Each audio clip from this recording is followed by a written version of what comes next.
I'm Heather Clancy, Senior Writer for GreenBiz, and I am in the GreenBiz studio with David Hochschild with the California Energy Commission. He's one of the 5 people on that team. Welcome.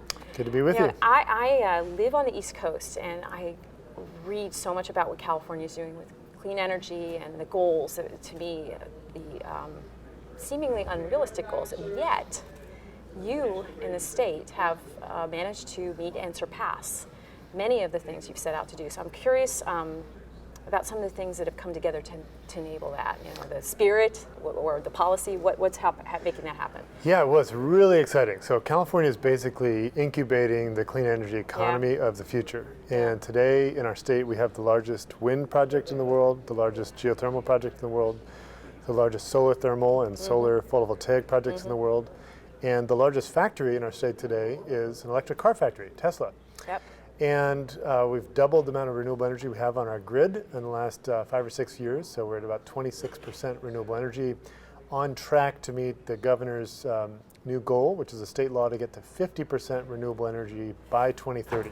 By 2030. And that's a very important tipping point, because after that point, fossil fuels actually become the alternative energy and renewables become mainstream. And that's exactly where I love we're, the thought of that. that's where we're headed. And if you look at the price declines, it's really encouraging. You know, solar energy has dropped about 80% in its cost in the last decade.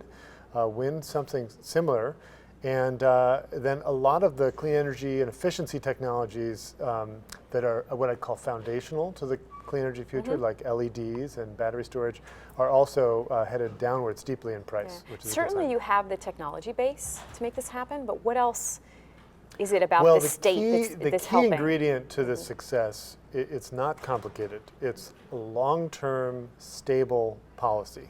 Okay, so take solar, for example. This is exactly the 10-year anniversary of our landmark solar policy, the California Solar Initiative, which is a $3 billion 10-year program to provide incentives, which decline over time as solar reduces in cost. And now the incentives are down to 0, and the solar industry is booming. We have more people working in the solar industry in California today than work for all of our utilities combined, right? There's 3 times more people working in the solar industry nationally than work in coal mining today. And you know, we are proud of that. California is really seeking to do that now with other technologies, including electric vehicles. We have about 250,000 electric vehicles on the road. Right, so the electric vehicle thing, I want to get to that, because the electric, actually I'm blessed enough to see a lot of Teslas in my neighborhood, primarily because there's a dealer, if you will, not a dealer, but a service center there. And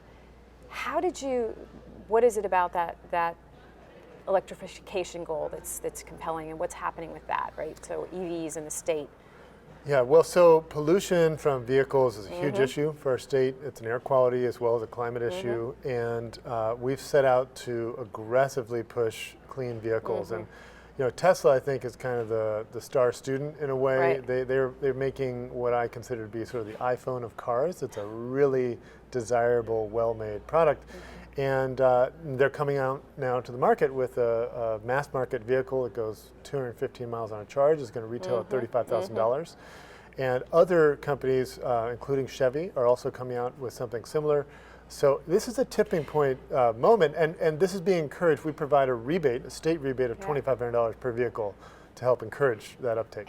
And is that made possible because of that clean? I mean, one of the arguments against EVs is, oh, they just run off of coal-powered energy, but not here. Not in California. No, we're not using coal power really in California. And the nice thing about electric vehicles and electric appliances, for that matter, is that each year they actually get cleaner as the composition of the grid gets cleaner. We're going to hit 50% and pass it. You know, ultimately, where we're headed down the line is a 100% clean energy society. And so things that are powered by electricity aren't going to have a carbon footprint. And this is part of the larger movement to electrify. We're doing it with rail. We're transitioning rail services that are now on diesel are transitioning to electric. We're building high-speed rail, which is going to be all electric and 100% renewable. And even in the building sector, there's now homes being built by heavyweight home builders like KB Homes and others that have no gas lines. It's all the appliances are electric, high quality electric. And so this is, I think, the direction we need to go to fully decarbonize. And the good news is the quality of these electric appliances and the cost are better than they've ever been. Great.